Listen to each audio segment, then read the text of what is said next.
লামডিঙত এক অদ্ভুত ঘটনা।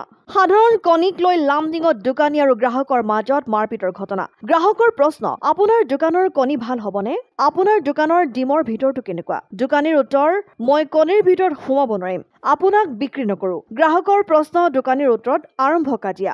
লামডিং ইউনাইটেড ক্লাবৰ সন্মুখত সাধাৰণ কণীৰ দৰদাম আৰু গুণমানক লৈ এই ভয়ংকৰ মাৰপিটৰ ঘটনা সংঘটিত হৈছে। জানিব পৰা মতে, লামডিং ইউনাইটেড ক্লাবৰ সন্মুখত এজন গেলামাল দোকানী আৰু গ্ৰাহকৰ লগত কণীক লৈ প্ৰথমতে কাজিয়াৰ আৰম্ভ হৈ পাছত দোকানী আৰু গ্ৰাহকৰ মাজত ভয়ংকৰ মাৰপিটৰ ঘটনা আৰম্ভ হয়।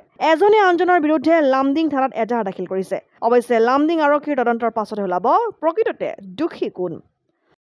ঘটনা হয়েছে আমি দোকানে আমার কোচিং গেটে ইউনিট ক্লাবের সামনে আমার গালামাল দোকান, আমার দোকানের সামনে আমি দোকানে বয়ে টাকা গুনতেছিলাম। এখন দোকান বন্ধ করার টাইম, টাকা গুনতেছিলাম। আমার দোকানে ডিম কিনতে এসেছি, ডিম কিনতে আয়া ডিম জিজ্ঞাসা করছে, দাম জিজ্ঞাসা করছে। আমি কইছি আর কইছি ডিম ভালো হবে না, কইছি না ডিমের ভিতরে তো আমি ঢুকে দেখি না, তুমি দেখে এলো পরে আমার কিছু কইতে পারবো না। কয় না তুমি কইতে লাগবো, তার আমি কেমনে কম, তাহলে নিস না, যাও তুমি পয়সা আমরা দিয়েছিলাম, পয়সা ঘুরাই দিছি, যাও তোমার কাছে বেচুম না।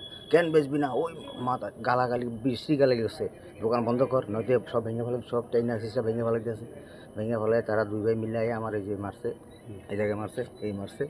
তারপরে নামটো করণ রাম আর কিষান রাম। কোথায় রানিংয়ের সামনে কোচিং গেট, রানিংয়ের সামনে ইউনিট ক্লাবের সামনে। কি করে দেও তেওঁ হেৰি এনে একো নকৰে, এটা ৰেলে চাকৰি কৰে, ডাঙৰটো আৰু সৰুটো এনে ঘূৰি থাকে সদায়। আপোনাৰ নামটো? আমার নাম সুজন দাস। ক'ত থাকে আপুনি? আমি ইউনিট ক্লাবের এলাকাতে থাকোঁ। ঘটনাটো ক'ত হৈছে আপোনাৰ? ঘটনাটো মোৰ দোকানত হৈছে। মোৰ দোকানত সব বস্তু মাৰিছে নেকি আপোনাক? মাৰিছে। এই যে স্পট, ইয়াত চাওক স্পট, ইয়াত স্পট আছে, ইয়াত যে ভৰিত স্পট আছে। মেডিকেল কৰাইছে নেকি? মেডিকেল কৰাইছোঁ, মেডিকেল ৰিপৰ্ট আছে। থানাত আমি এজাহাৰ লিখাবলৈ আহিছোঁ, এতিয়া লিখাম। আৰু মোৰ দোকানত কেছ কিমান আছিল, মই পৰা ৰাতিপুৱাৰ পৰা সন্ধিয়ালৈকে ৰাতি 10টা, 9:30, 10টালৈকে বিক্ৰী কৰিছোঁ। যিমান টকাখিনি আছিল টকাটো মই নাপালোঁ। টকাটো কি হ'ল? টকাটো সিহঁতে লৈ গ'ল নেকি? আৰু কোনে লৈ গৈছে? মাৰপিট কৰিব আহিছে সিহঁতে।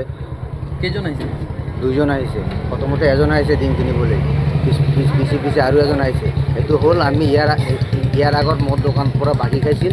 মোৰ টকা যেতিয়া খুজিছিলোঁ তেতিয়া তেওঁ মোৰ পইচাটো দিবলৈ বহুত কৰিছে আৰু তেতিয়া মোৰ দোকানত ঝগড়া কৰিছে, মাৰপিট কৰিছিল।